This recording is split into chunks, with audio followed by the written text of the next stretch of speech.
Hello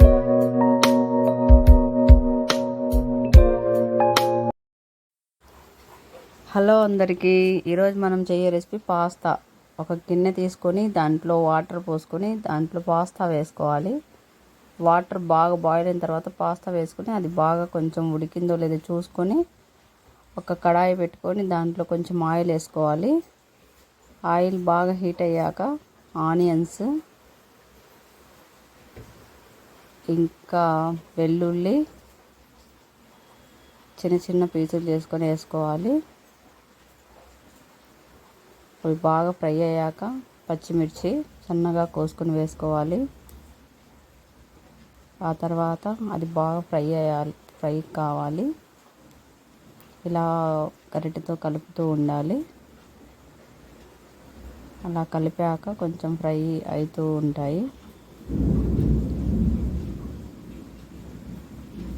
తర్వాత tomato ఒకటి తీసుకొని సన్నగా ముక్కలుగా కోసుకొని దాంట్లో ఉల్లిపాయల్లో వేయాలి.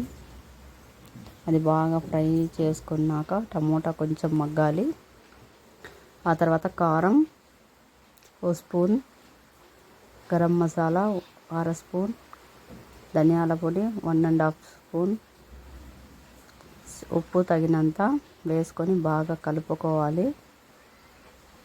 ఇలా కలుపుకొని మసాలాలన్నీ బాగా ఫ్రై అయ్యాక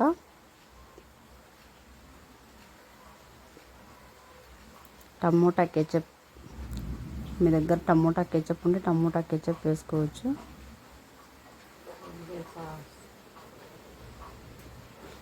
తర్వాత ఉడకబెట్టుకున్న పాస్తాను ఇలా వేసి కలుపుకోవాలి.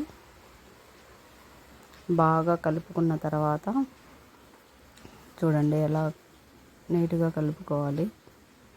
కలుపుకున్న తర్వాత కొత్తిమీర, కరివేపాకు వేసి దించుకోవాలి. ఇలా వేడిగా తింటే చాలా బాగుంటుందండి. పిల్లలకు కూడా బాగా ఇష్టపడతారు. ప్లేట్లో సర్వ్ చేసుకొని హ్యాపీగా తినేయండి. టేస్టీ పాస్తా చూడండి ఎంత బాగుందో. టేస్ట్ కూడా చాలా బాగుంటుంది. చేసి మీ పిల్లలకి ఇవ్వండి.